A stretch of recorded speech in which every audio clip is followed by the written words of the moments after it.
กระดาษซับน้ำลายด้วยนะคะเพราะว่าทีมเพชรสามารถคัดมาแล้วนะคะ34 24 35 200กว่าชอบไหมชอบไหมไปเลยค่ะเพชรสุวรรณภูมิสแตนบายนะครับค่ะคุณแล้วนั่งเลยนะคะทำไมมืดอ่ะเสียงมา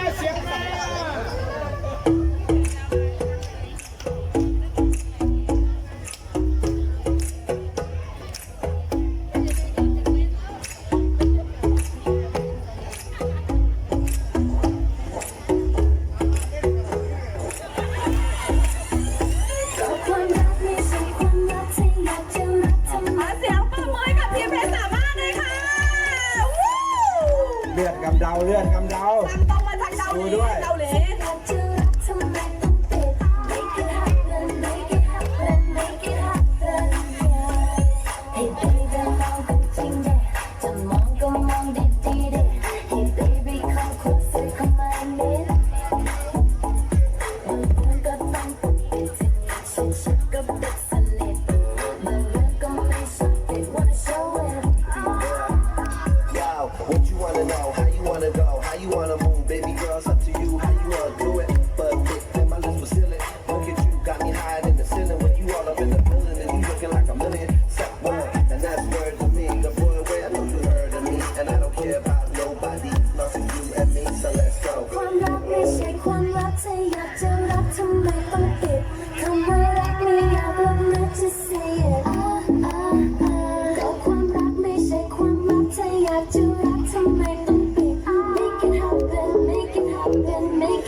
สำหรับการแสดงนะครับ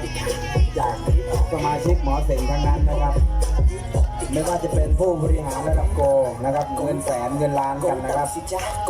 ตั้งใจที่จะมอบความสุขความสำราญให้กับพี่น้องชาวหมอเสงทุกท่านครับกรุณาเตรียมกระดาษทิชชู่เช็ดเลือดกำเดาด้วยกรุณาเช็ดน้ำลายของทุกท่านด้วยนะคะส่วนน้ำลายให้มันไหลไปน้ำลายให้มันไหลไปของ MC นี่ก็ไหลของเราคัดมาแล้วที่สักดาเช็ดน้ำลายด้วยนะคะพี่เช็ดแล้วครับยัง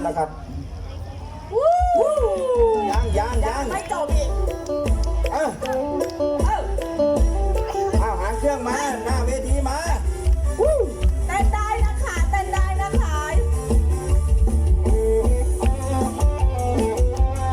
เพชรสุวรรณภูมิสแตนบายเลยนะครับ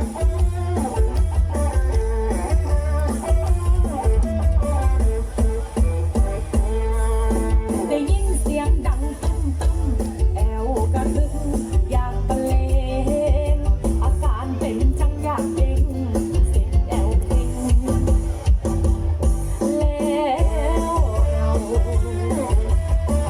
แล้วก็ตามได้นะคะหน้าเวทีย่อมตามได้นะคะเข้าใจกันจากว่าแอวคอยเป็นยังหรือว่าเป็นน้ำเป็นกัน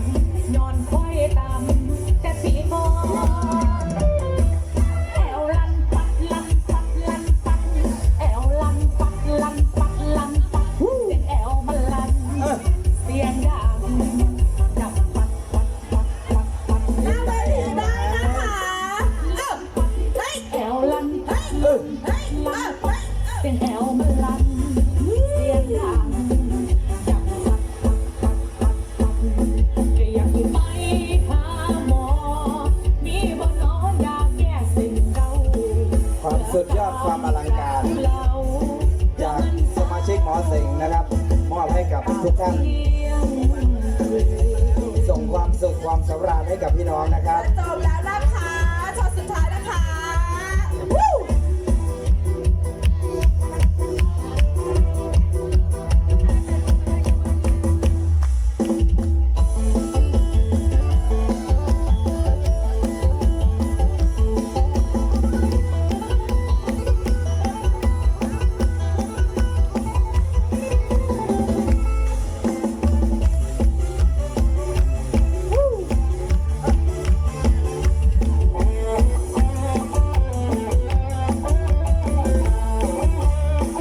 ท่านอาจารย์บัญชา มีกระดาษหรือยัง กระดาษทิชชู่มียังอาจารย์ ได้ยินเสียง อาจารย์บัญชาต้องมีแบงค์เทาๆนะคะ ไม่งั้นไม่อยาก อยากทะเล รู้สึกจะจ้องเหลือเกินอาจารย์ อาจารย์บัญชาช่วยน้ำลายด้วย แอวเพ่งแล้วเรา